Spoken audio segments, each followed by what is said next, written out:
नमस्कार, मैं हूं आपके साथ आस्था कौशिक और आप देख रहे हैं महाबहस। करेंगे शुरुआत, लेकिन सबसे पहले आपको दिखाते हैं आज के पॉलिटिकल पंच। मैंने सिर्फ आपको बताया कि रिपोर्ट बनाई गई है, मुख्यमंत्री जी को सौंप दी गई है। जब सार्वजनिक होगी, पटल पर रखी जाएगी, तो आप लोगों को स्वयं पूरा पता चल जाएगा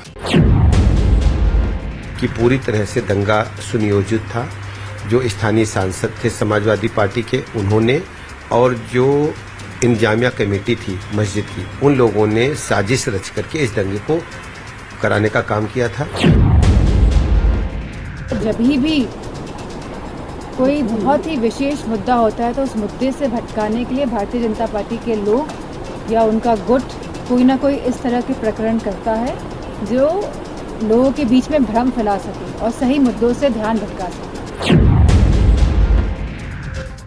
संभल में जो घटना हुई थी, इसके जांच के लिए जो प्रदेश सरकार ने जो न्यायिक आयोग गठित किया था, आज उन्होंने अपनी रिपोर्ट माननीय मुख्यमंत्री जी को सौंपी है और उस पर आगे की कार्रवाई की जाएगी। कई सारे बिंदु हैं उसमें सर, तो अब ये रिपोर्ट के अध्ययन करने के बाद ही हम इसके बारे में बात कर पाएंगे।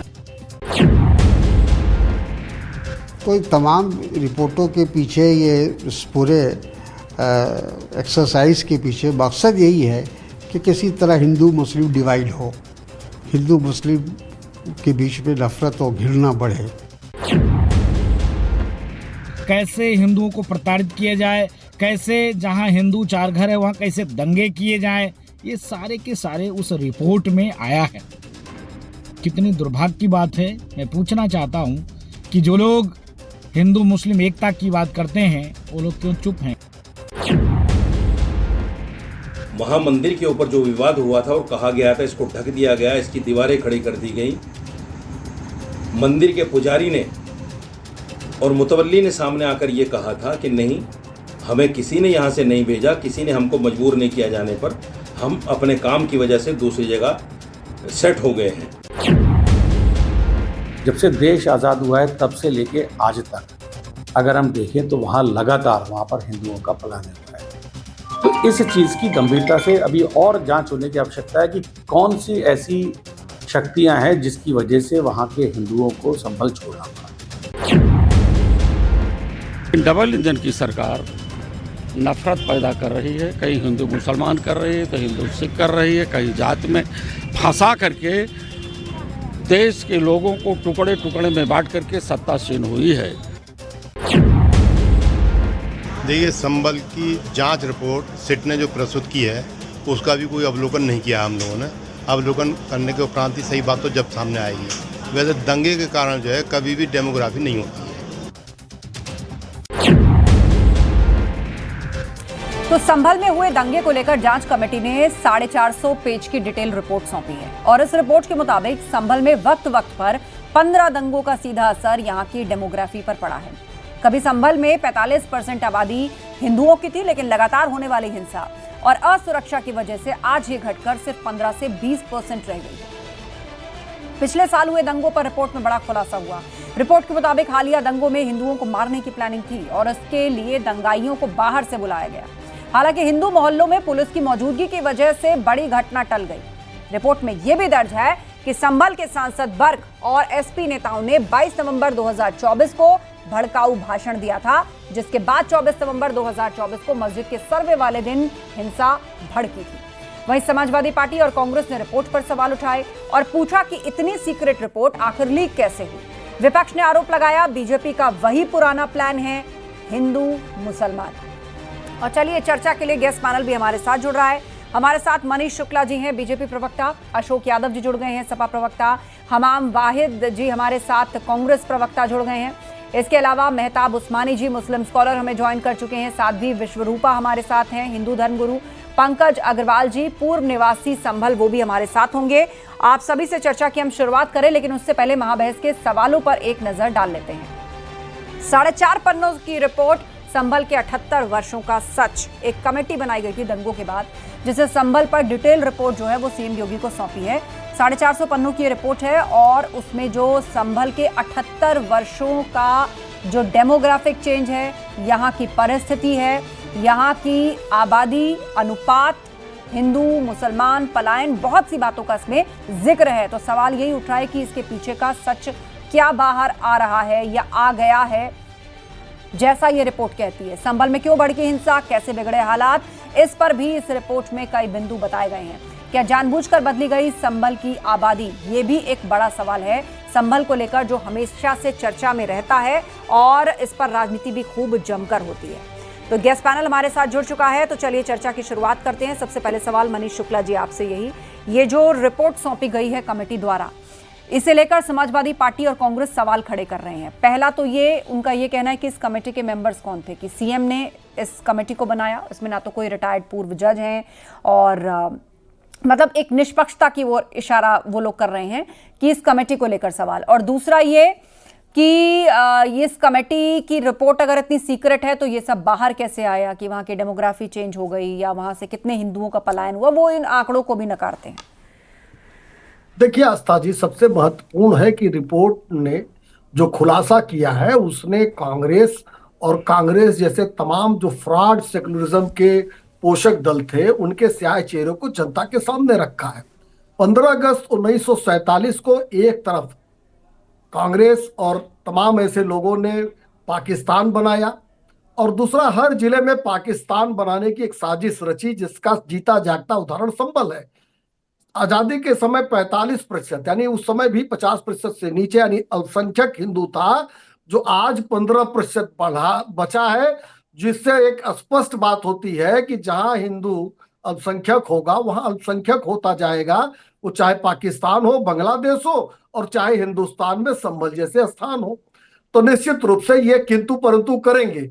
सवाल तो ये है ना आस्था जी, आज जब 78 साल बाद हम आप बात कर रहे हैं कि लगातार जो दंगे हुए 1936 से 2019 तक, जिसमें 213 लोग मारे गए, उसमें 209 हिंदू मारे गए। और जब हिंदू मारे गए तो उस पर चर्चा क्यों हो? 68 हमारे जो तीर्थ स्थान थे, 19 जो कूप थे जिनको कब्जा कर लिया गया, वो सनातन धर्म के प्रतीक थे, आस्था के केंद्र बिंदु थे, उनमें प्लाटिंग कर दी गई निर्दयता पूर्वक, मंदिरों पर कब्जा कर लिया गया। उस पर चर्चा क्यों हो? इसलिए सवाल उठा रहे हैं। लेकिन प्रदेश और देश की जनता यह जानना चाहती है कि जो तथ्य है वो सही है कि नहीं है। अगर है तो कांग्रेस, समाजवादी पार्टी, ऐसे तमाम जो तथाकथित फ्रॉड सेकुलरिज्म के जो पोषक हैं आज सामने आएंगे, आज सवाल खड़ा करेंगे। आज जियाउर रहमान बर्ग जैसे लोगों पे ऊपर सवाल खड़ा होगा, किस तरीके के जहरीले बोल बोले थे, किस तरीके से वहां पठान और तुर्क की लड़ाई चल रही है।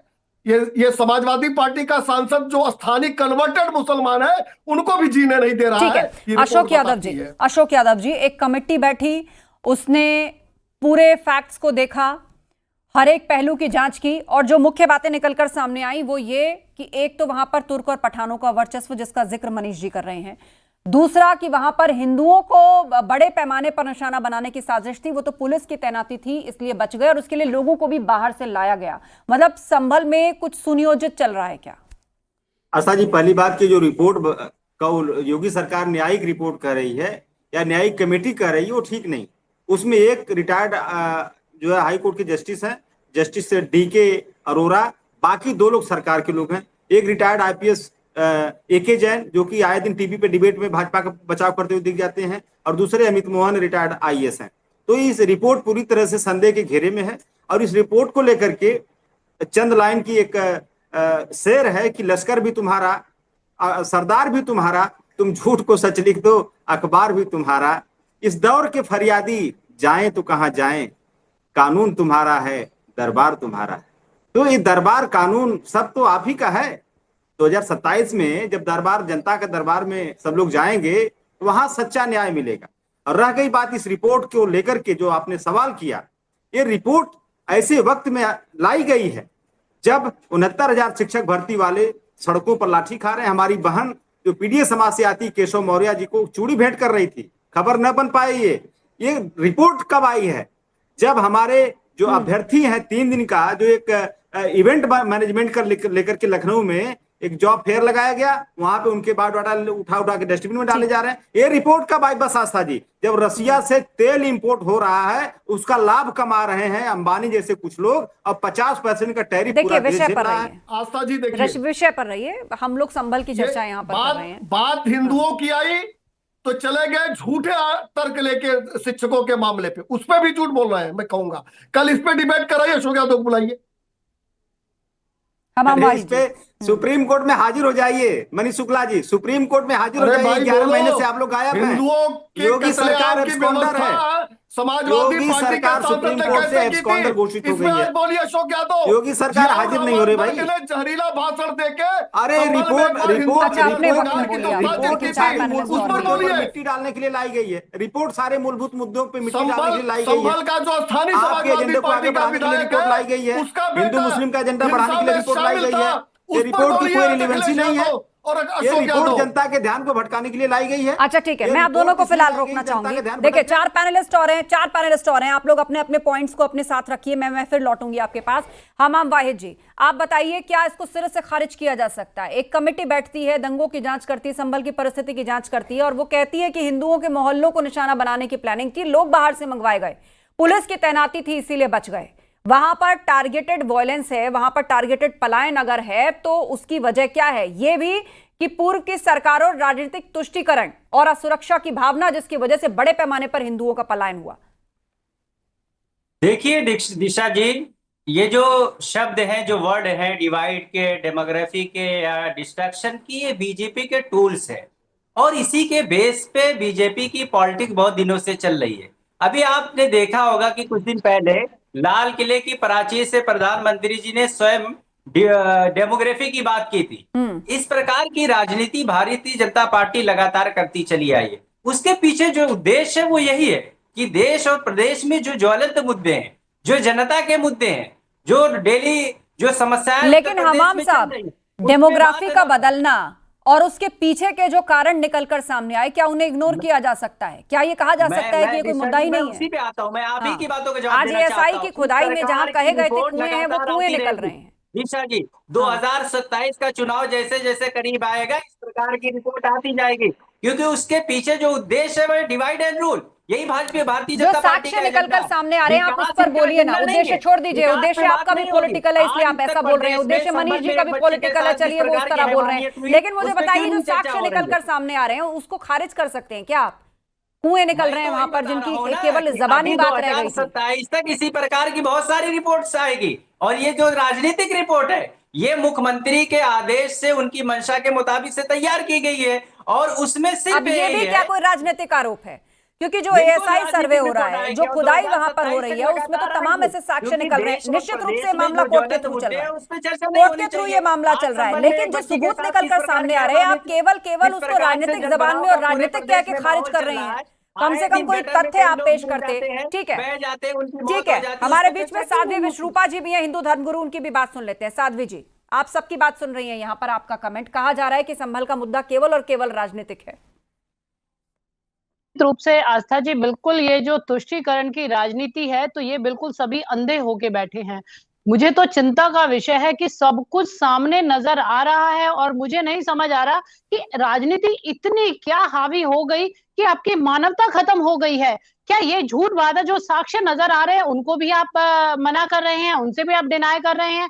साथ ही साथ आप रिपोर्ट को अगर माना जाए, रिपोर्ट को आप देखिए, चलिए वहां कहा गया है कि सिर्फ 85% हिंदुओं में से सिर्फ 15 से 20% हिंदू रह गए हैं। और अभी पीछे हम देख रहे थे कि हिंदू अपने काम के लिए पलायन कर दिया। कैसी बातें कर रहे हैं आप? समझिए कि ये तो साक्षात सबके सामने है कि वहां हिंदू अल्पसंख्यक हो गया है। बहुत चिंता का विषय। जो मेरे भाई बैठे हैं, सनातनी भाई बैठे हैं, जो सिर्फ अपनी राजनीति के दबाव में, अपनी पार्टी के दबाव में सच को भी झुठला रहे हैं, उनको शर्म आनी चाहिए, समझना चाहिए। इतिहास आप उठाकर देख लीजिए, 1947 के बाद कितने दंगे आपको गिनवाएंगे। 1948 के देख लीजिए, 53 के देख लीजिए, 58 के देख लीजिए, 62 देख लीजिए, 19 के देख लीजिए और रहा साथ 24 के देख लीजिए। 24 में चलिए पुलिस थी तो इसलिए थोड़ा बचाव हो गया, परंतु उससे पहले का इतिहास तो हम सभी के सामने है। तो हम सभी को यहाँ एक होकर अपने राष्ट्र के लिए खड़ा होना चाहिए, सत्य को नहीं नकारना चाहिए। है। बहुत ही चिंता का विषय है निश्चित रूप से। मेहताब उस्मानी जी। जी मैडम, देखिए ये जो रिपोर्ट आई है ना संभल की, इस रिपोर्ट में मुझे लगता है उन्होंने सारी चीजें 78 साल पुराना जो इतिहास उन्होंने लिख के दिया है रिपोर्ट में कि पलायन कर गए वहां जो से आज उस रिपोर्ट में उन्होंने ये भी लिखा होगा कि कितने लोग जोर जबरदस्ती से गए हैं और कितने लोग अपनी मर्जी से गए हैं। ये सारी मैं चीजें एक बात लिखी होंगी। कहना चाहूंगी, 1947 में मैडम, सुन वहां लीजिए, की आप हिंदुओं की 45% आबादी से अगर 50% 15-20% बिल्कुल आधे हो गए, तो क्या आप ये कह रहे हैं कि संभल में केवल हिंदू ही नौकरी ढूंढ के बाहर जा रहे हैं? आप अपनी बात रखना, मैं अपनी रख देता हूँ, आप ठीक सुन है। लीजिए। नहीं बोलिए अगर मेहताब जी। 78 साल का इतिहास उठाइए, 78 साल पहले संभल में कितने % हिंदू थे, कितने मंदिर थे, और अब 2025 का इतिहास उठाइए कि अब कितने हिंदू और कितने मंदिर हैं, उससे आपको आंकड़ा लग जाएगा। अगर किसी को जोर जबरदस्ती करके वहां से निकाला है तो वो रिपोर्ट में सबमिट होगा ना कि भाई इसके साथ जोर जबरदस्ती, इसको यहाँ से जबरदस्ती निकाला गया है, इसको पलायन करने के लिए मजबूर किया गया, वो रिपोर्ट में शामिल होगा। उस रिपोर्ट को सार्वजनिक कर दीजिए। दंगे होंगे तो सुरक्षा के लिए व्यक्ति डरेगा ही। अगर वहां बार बार दंगे कराए जाएंगे सुनियोजित पूरे देश की नहीं सुन रहे, हमारी क्या सुनेंगे? आप पूरे देश को नहीं सुनना चाहते, सारी पार्टी किसी पार्टी को नहीं सुनना चाहते। मेहताब जी आपने ये क्या तर्क दिया? साध्वी जी मैं सवाल को और स्पष्ट कर देती हूँ। मेहताब जी, मैं और स्पष्टता से सवाल पूछती हूँ। आजादी के आसपास या आजादी वाला काल अगर हम उठाकर देखें, अकॉर्डिंग टू दिस रिपोर्ट 45% आबादी हिंदुओं की, वहां 47-45% आबादी वहां हिंदुओं की थी। लेकिन 78 साल बाद, यानी आज जो दंगे पहले हुए उसके बाद मौजूदा क्या स्थिति है, अब वो 15 से 20% रह गई, एग्जैक्ट आधी। लेकिन इसके बदले में जो दलील दी जा रही है कि कुछ लोग जॉब अपॉर्चुनिटी के लिए चले गए होंगे, कुछ लोग नौकरियां ढूंढने चले गए होंगे, तो मुझे बताइए कि हिंदुओं की ही आबादी क्यों कम हुई? नौकरी सिर्फ हिंदुओं को ही चाहिए और अचानक बिल्कुल आधी जनसंख्या हिंदुओं की नौकरी ढूंढने बाहर चली गई। जी मैं जवाब दे देता हूँ, मैं जवाब दूँ, सुन लीजिए। बड़े आपने कहा कि इतने % हिंदू थे, 45%, वो घट के इतने % रह गए। आपने किस आधार पे ये अनुमान लगा लिया रिपोर्ट में कि वो पलायन जोर जबरदस्ती से हुआ है? और दूसरी बात, आप कह रहे हैं मुस्लिम यहाँ क्यों रह गए और वो क्यों चले गए? क्योंकि मुस्लिम तो पेंशन लगा के भी खाना खा सकता है, मुस्लिम पेंशन लगा के भी खाना कर सकता है, मुस्लिम मजदूरी करके भी खाना खा सकता है, लेकिन आप नहीं खा सकते। आपको पूरी फैसिलिटी चाहिए थी, इसलिए आपने यहाँ से पलायन किया। तो आप ये कहना चाहते हैं कि संभल में जितने मुसलमान काम करते हैं, जितने मुसलमान काम करते हैं, वो सब कामगार ही हैं? अगर वो सब कामगार ही हैं, वो सब ठेला लगाते हैं, वो सब इस तरीके का कोई काम करते हैं रोजमर्रा की दिहाड़ी वाला। संभल के सारे मुसलमान जो है वो यही काम करते हैं, इसीलिए वो यहाँ है, और हिंदू की आधी आबादी यहाँ से पलायन करती है। क्लैरिटी बिल्कुल क्लियर हो जाएगा कि आप उस रिपोर्ट को सार्वजनिक कर दीजिए। अब आप देखिए वही लोग पब्लिक डोमेन में, मुझे लगता है अब कमेटी ने सबमिशन किया है तो पब्लिक डोमेन में भी किसी ना किसी फोरम के थ्रू आएगा। लेकिन बहरहाल हमारे बीच में पंकज अग्रवाल जी भी हैं, पूर्व निवासी हैं संभल के, उनसे भी एक बार बातचीत कर लेते हैं। पंकज अग्रवाल जी, दंगों से पहले पूर्व में जो दंगे हुए, उसके बाद वहां पर किस तरह का परिवर्तन आया, आज की डेट में ये मुद्दा एक बार फिर से राजनीति के रूप में सबसे ज्यादा चर्चा में है, लेकिन उसके साथ साथ दो धड़े हैं। एक ये विरोध कर रहा है कि इतिहास आप क्यों खोद रहे हैं, आगे की बात करिए, विकास की बात करिए। एक वो धड़ा है जो कह रहा है कि इतिहास को क्यों छुपाया गया, इतने लोग यहां से छोड़ करके भाग गए, अपना घर बार दुकान सब ताला बंद करके डर खौफ में वहां से भाग गए, भगा दिए गए, उनके साथ जो है वो हिंसा हुई। तो आखिर उसका सच लोगों को जानना चाहिए। आप वहां के निवासी हैं, आपने उस दौर को देखा होगा, आपने इस दौर को भी देखा है। जी बिल्कुल सही बोल रहे हैं। तो मैं ये डिबेट देख रहा हूँ और फिर मैं ये सोच रहा हूँ कि जिसने संभल को नहीं जिया वो डिबेट क्या कर रहे हैं। मैंने संभल को जिया है, 50 साल संभल को जिया है। मैंने अपनी पैदाइश से लेके जिंदगी के सबसे अच्छे 25 साल संभल को दिए। हर साल ऐसा होता था कि दिल और दिमाग में सिर्फ यही डर होता था कि अभी दंगा होगा, स्कूल से निकलेंगे, कहीं रास्ते में ना फंस जाएं, कहीं कुछ हो ना जाए। सिर्फ यही सोच सोच के हमने अपनी सारी पढ़ाई पूरी करी है। कोई ऐसा साल बीतता था जिस समय दंगे नहीं होते थे। अपनी आंखों के सामने मैंने लोगों को तड़पते हुए, सड़क पे मरते हुए देखा है। अपनी आंखों के सामने मैंने जलते हुए घर देखे हैं। ऐसा कभी होता नहीं था कि किसी साल किसी दंगे में हमारे आस पड़ोस का कोई इंसान मरा ना हो। तो वो वाला दौर था जिस समय आप सिर्फ और भय और डर में जी सकते हैं। तो पलायन सिर्फ इस वजह से नहीं होता है कि किसी को जबरदस्ती भगा दिया गया। हमने पलायन किया। हमने पलायन क्यों किया? क्योंकि संभल में कुछ बचा ही नहीं था जिसके लिए हमें संभल में रुकना चाहिए था। ना तो वहां पे कोई रोजगार बचा था, ना व्यापार बचा था हिंदुओं के लिए। यही तो हम कह रहे हैं आपसे कि कुछ था नहीं, तभी तो हम लोगों ने पलायन किया। देखिए वो कह रहे हैं ना, मैंने संभल को जिया है, उनकी पूरी उम्र निकल गई संभल में। आप कनेक्ट कर लीजिएगा, एक सेकंड मेहताब साहब, आप कनेक्ट कर लीजिएगा उनसे, लेकिन फिलहाल उनको वन गो में अपनी बात कहने दीजिए। बोलिए पंकज जी। व्यापार और रोजगार कुछ बचा नहीं।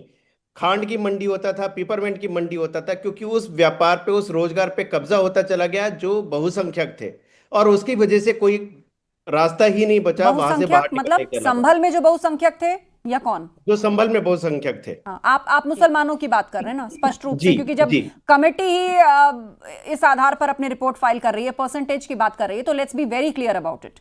We will talk. बिल्कुल सही बोल रहे हैं आप। ठीक है, बिल्कुल आप सही बोल रहे हैं। जो शहर भविष्य का अयोध्या या मथुरा हो सकता है, वो शहर हम बड़े हुए हैं नेजे का मेला देखते हुए, मुहर्रम देखते हुए, जिसकी वजह से 7-7 दिनों तक, 10-10 दिनों तक बिजली के बड़े बड़े तार काट दिए जाते थे और पूरे शहर में बिजली नहीं होती थी, क्योंकि मुहर्रम निकाले जाने हैं, इतने ऊंचे ऊंचे मुहर्रम निकाले जाते थे।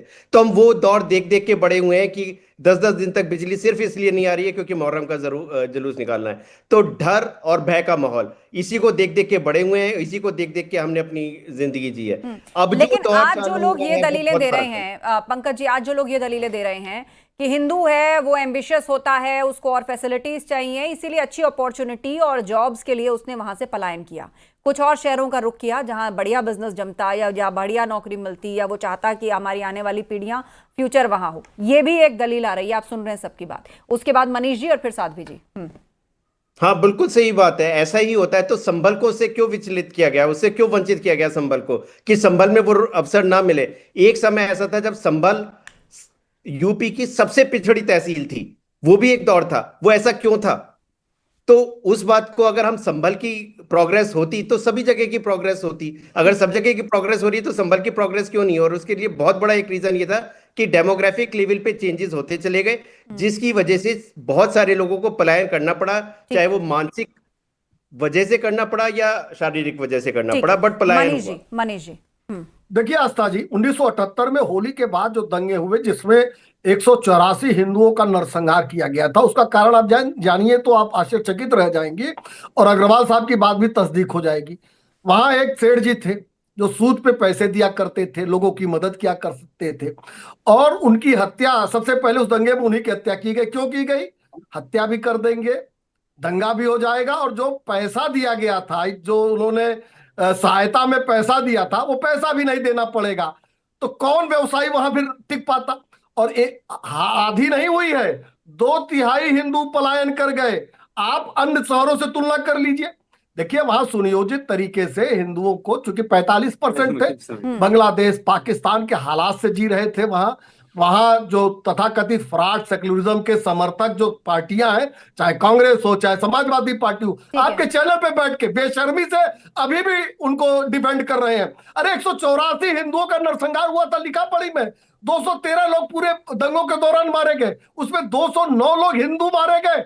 इसके बावजूद बेशर्मी देखिए, तो यही लोग तो रहे होंगे जो समय न्याय देने के लिए रहे होंगे, जो FIR दर्ज करते रहे होंगे। तब मोबाइल का जमाना नहीं था, सीसीटीवी का जमाना नहीं था। साध्वी जी, और उसके बाद जवाब देंगे अशोक जी। साध्वी जी। जी आस्था जी, मैं ये कहना चाहूंगी, रिपोर्ट कमेटी के लोग शायद उन पर डाउट कर रहे हैं सब लोग कि वो उनके हैं, वो ऐसे हैं, परंतु पंकज जी तो साक्षात वहां सब कुछ देखा हुआ है, वो तो अपनी आप बीती ही बता रहे हैं।